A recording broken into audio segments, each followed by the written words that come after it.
vous ne chercherez pas l'argent. L'argent vous cherchera. Exact. Quand il pleut.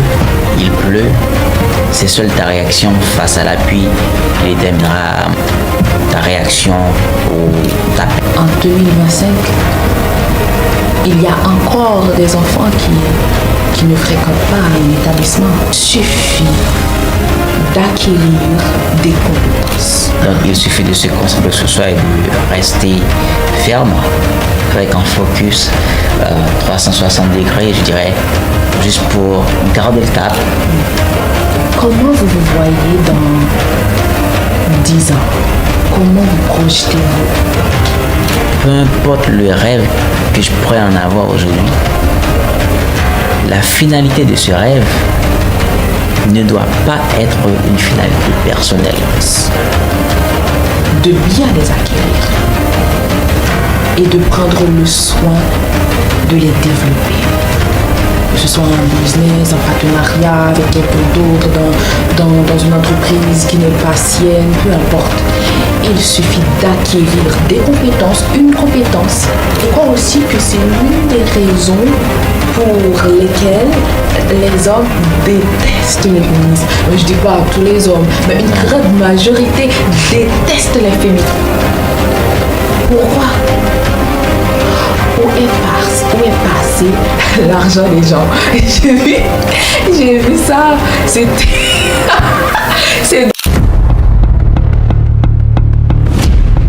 en fait, une fois, il y a un homme qui m'a dit, c'est drôle, j'en ris maintenant. Il m'a dit, mais pourquoi tu parles? Laissez-nous parler. Nous sommes des hommes, nous comprenons plus le sujet. Et je l'ai regardé dans les yeux. Il dit, oh, tu as été traumatisé étant petit, ça se voit. Parce que lorsqu'on sent le besoin d'affirmer qu'on est quelqu'un, qu'on est un homme, je vois que tu es un homme. Mais le fait d'affirmer que tu es un homme, tu sens le besoin de l'affirmer, c'est que dans ta tête, tu essaies de prouver à toi-même que tu es un homme. Tu ne crois même pas que tu es un homme. Ton énergie masculine est dissipée. Et partout en même temps, tu n'es pas ancré. Ça se voit qu'il a été traumatisé. Au contraire, j'ai eu une petite pensée pour lui. Une petite prière pour l'aider dans sa vie à upgrade. C'est intéressant ça. Donc, en fait, je dirais, ce que tu viens de dire, c'est que il y a certains hommes comme ça qui sont du genre n'aiment pas vraiment voir lorsque les femmes en train de parler, en train d'exprimer. Donc, c'est pas aussi facile pour certains hommes de voir ça face to face. Like, une femme part devant et lui, un homme, reste juste pour écouter. Donc, parfois, ça les énerve, certains hommes, en fait, je dirais. Oui. Les hommes qui sont beaucoup plus détestent le féminisme.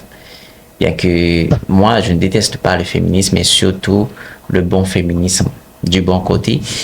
Et c'est pourquoi je ne vais pas perdre du temps à discuter avec une femme qui se considère comme féministe juste parce qu'elle entend parler de féminisme, mais elle ne comprend pas vraiment les concepts et qu'elle essaie juste de se prouver que c'est une très bonne chose pour elle, mais sans avoir aucune explication, aucune connaissance profonde sur le concept. Donc c'est déjà normal. Donc je n'aurai pas vraiment le temps pour ça, pour passer du temps à discuter avec une femme pareille. C'est pas aussi normal que ça. Donc, en ce qui concerne ton parcours avec certaines compréhensions, je dirais, comment est-ce que tu as compris ou quel a été ton rapport, ta compréhension en ce qui concerne l'argent, pour entrer un petit peu dans le business? Quand je sais que tu aimes bien le business, l'entrepreneuriat, ça te parle, comme ça nous parle, en fait, je dirais comme ça. Et comment est-ce que tu as compris ça, ton apport vis-à-vis de l'argent, de l'entrepreneuriat? Je dirais que l'argent, c'est pas la finalité, mais c'est un moyen de subsistance. Ok. Certaines personnes veulent à tout prix avoir de l'argent rapidement. Je dirais que le plus important, c'est de se former. Et tout ce que l'on fait, tout ce que l'on entreprend, que ce soit pour soi ou pour les autres, il faut le faire bien. Et vous verrez que vous ne chercherez pas l'argent, l'argent vous cherchera. Ok, exact. Simplement, il suffit d'acquérir des compétences, de bien les acquérir et de prendre le soin de les développer. Que ce soit un business, un partenariat avec quelqu'un d'autre, dans une entreprise qui n'est pas sienne, peu importe. Il suffit d'acquérir des compétences, une compétence, et de le faire très bien. Et là, tu verras que ce sont les autres qui vont te chercher, qui vont dire, ah, il ou elle fait telle chose, il le fait très bien. Normalement, le travail viendra à toi. L'argent viendra à toi. Et moi, je marche dans cette dynamisme. Voilà pourquoi c'est important pour moi de me former. C'est important pour moi d'acquérir de nouvelles compétences un peu plus chaque jour. Et naturellement, l'argent viendra à moi. Ou naturellement, l'argent vient à moi. Ouais, on peut dire ça. Ça me parle. Ça me parle énormément. C'est que il faut acquérir des nouvelles compétences presque chaque jour. Parce que surtout lorsqu'on est jeune. Il faut aussi être futé. Il faut être futé. Ouais, on peut dire ça. On peut dire ça. Donc, lorsqu'on est jeune, on est très jeune, notre cerveau est très, très actif. Donc, on doit lui donner assez. Ouais. Et on doit apprendre de nouvelles choses chaque jour.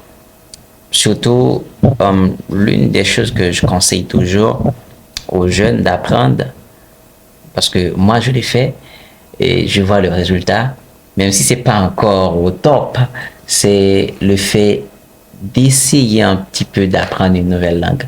Parce que pour moi, je vois le fait d'apprendre une nouvelle langue, c'est presque la lecture d'un nouveau livre. Un livre que tu avais tellement envie de lire et que tu le trouves enfin. Parce que je me rappelle dans une étude, on prouve qu'il y a une quantité de personnes, les personnes qui parlent beaucoup plus de langues, on peut dire plusieurs langues, sont beaucoup plus intelligents que celles qui en parlent mieux. Par exemple, si tu parles 10 langues, je dirais, et moi je parle 5, il est possible pour que tu sois plus intelligent que moi. Le pourquoi, c'est parce que on dit que lorsqu'on apprend des nouvelles langues, on a des nouvelles idées dans cette langue. On a des nouvelles perspectives dans cette langue. Et ça va nous permettre de faire la différence entre dans la langue maternelle et la nouvelle langue. Oui, je monte à bord, mais cependant, je fais partie de celles qui croient que la langue, c'est un moyen de communication, c'est une compétence, pas une connaissance. Cependant, en apprenant une nouvelle langue, vous avez beaucoup plus de possibilités d'acquérir de nouvelles connaissances. Par exemple, l'anglais. J'apprends l'anglais en ce moment. Il y a des livres qui sont écrits qu'en anglais. Qu'en anglais. Et j'apprends des trucs extraordinaires dans ces livres. Donc je me suis dit, si je ne parlais pas l'anglais, jamais je n'aurais acquéri ces connaissances. Exact. Par rapport à ces livres, à la lecture de ces livres. Donc oui, c'est bien d'apprendre de nouvelles langues, mais les langues, ce sont juste des compétences, pas des connaissances. Mais elles nous aident à acquérir de nouvelles connaissances. De nouvelles connaissances, ouais. C'est exactement ce que tu dis. Et je suis d'accord avec ça. Je suis très, très OK avec ça. Bon, je crois qu'on n'a pas beaucoup de temps. On est presque arrivé à la fin de ce podcast. Donc, c'est vraiment intéressant, le podcast. dans ce qu'ils viennent de partager. Et à propos de notre sœur, Sacha Dumervé, elle nous a donné beaucoup de conseils très très intéressants et on inspire beaucoup à propos de son parcours, ses vécus, tout ça. Et ce qu'elle entreprend en ce moment, surtout à travers sa passion qui est la musique, de devenir chanteuse, tout ça. Je crois que c'est très très important. Mais pour finir, avant de te poser une question, comment est-ce que tu vois la réussite avec les gens? Lorsqu'on parle de réussite avec les gens, puisqu'on dit souvent qu'on ne peut pas réussir sans les autres. On ne peut pas réussir sans une communauté, sans un entourage. Cette question. Donc, comment est-ce que tu vois la réussite avec les autres? Je crois fermement en l'esprit d'équipe. J'y crois dur comme fer. J'adore intégrer les gens dans tout ce que je fais. J'adore avoir la vie extérieure. Et j'ai des exemples. J'ai écrit certaines chansons. Il me faut l'approbation des gens. Certaines fois, je les montre à ma mère. Maman, regarde, est-ce que ça va? Papa, regarde. J'ai ma soeur à Port-au-Prince. Je dis, regarde, est-ce que ça va? Il y a parfois des producteurs, il y a parfois des maestros. Donc, j'ai besoin de la vie extérieure. Pas parce que je n'ai pas confiance en ce que je fais, mais parce que je crois en la diversité. Je crois en l'esprit d'équipe. Ouais. Et je suis consciente que je ne suis pas toutiste. Je ne sais pas tout. Et que moi seule, je ne peux acquérir cette perfection ou du moins la réussite que je veux. Et d'ailleurs, je ne veux pas réussir seule. J'ai participé à certaines interventions. J'essaie toujours d'intégrer un max de personnes. Par exemple, je sais écrire des musiques, mais tu verras que si on me demande d'écrire sur tel sujet, je vais demander à quelqu'un d'autre de l'écrire. Parce que je veux qu'il y participe et je veux que nous puissions goûter ensemble à la réussite et à la reconnaissance que j'aurai vis-à-vis de cela. Il y a aussi certaines fois, et je suis disons que j'ai certaines compétences en design, mais si je reçois une demande pour tel design, tel flyer, je vais demander à quelqu'un d'autre de le faire. Parce que j'ai envie que les autres participent. Pour moi, c'est beau la diversité, c'est beau le partage. Je n'ai pas envie de réussir seule. Je veux que les autres puissent participer. Exactement. Et donc, pour moi, la réussite, c'est la diversité, c'est l'inclusion. C'est le tête ensemble, comme on dit en créole. C'est l'entraide, c'est le partage et c'est l'amour. Donc pour moi, voilà ce qu'est la réussite. Ça me parle énormément, cet esprit de collectivité qui est hyper important pour nous. Et surtout lorsqu'on est jeune, donc il est toujours bon de s'habituer avec la collectivité lorsqu'on est jeune. Parce que on sait que parfois, lorsqu'on est beaucoup plus vieux, c'est souvent beaucoup plus difficile de s'adapter avec les autres personnes parce qu'on n'est pas vraiment habitué.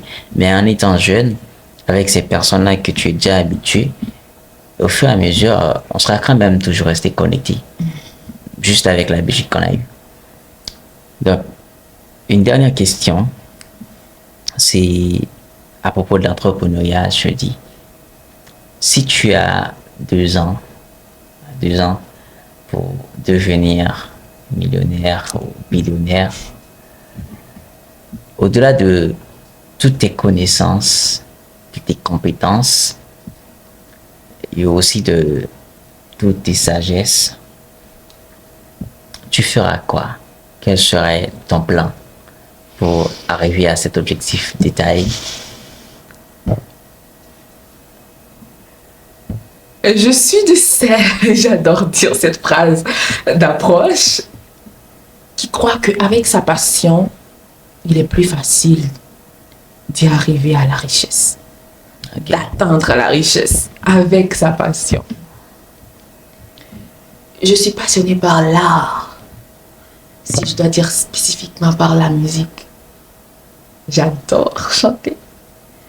Et je crois que si j'avais 2 ans, pour être millionnaire,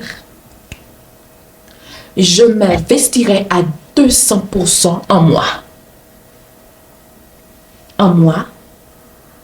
Quand je dis en moi, je dis en moi, par le fait que je sortirais de nouveaux sons, des albums. Je ferai en sorte d'avoir une fanbase solide Ok. dans près d'un an. Je serai très proche de mes fans, très proche du public. Je leur donnerai ce qu'ils veulent par rapport à ce que je suis, à qui je suis. Ok. Et par la suite, je développerai my brand, mon entreprise, ma marque, Sluxer. C'est là que ça me parle. Et vu que j'aurai déjà beaucoup de fans, donc normalement, Sluxer, en fait, Ça n'allait pas prendre du temps. oui, à marcher, à fonctionner. Donc j'allais investir en moi, voilà, investir en moi. Essayer de me perfectionner. Bien sûr, la perfection n'existe pas sur Terre, mais au moins j'essayerai.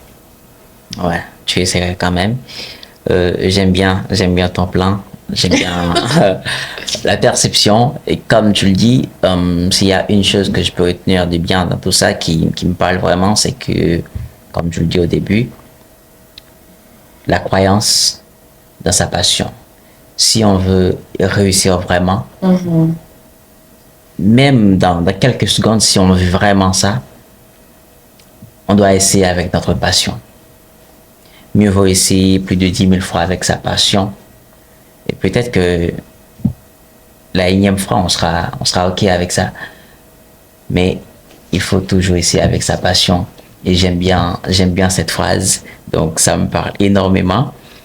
Je crois que, pour finir, je dirais encore, tu as le droit de me poser une question. J'ai le droit de te poser une question. Ouais, tu peux me poser une question. Ah, nous allons nous poser une question. Je suis à ta place maintenant. Ouais, en quelque sorte, on peut le dire. Laisse-moi faire genre, je suis. Notre invité de ce soir. Pour finir, nous aimerions vous poser une question. Ça me parle. Comment vous vous voyez dans 10 ans? Comment vous projetez-vous?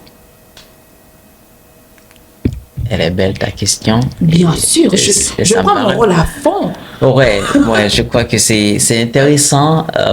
La question, très intéressante, et ça me parle. C'est comment est-ce que je me ferai dans 10 ans.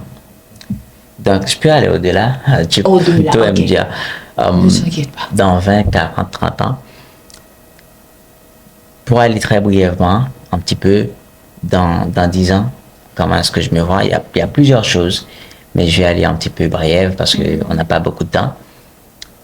Je me vois comme la personne que j'ai envie de devenir, pas personnelle, mais pour l'humanité.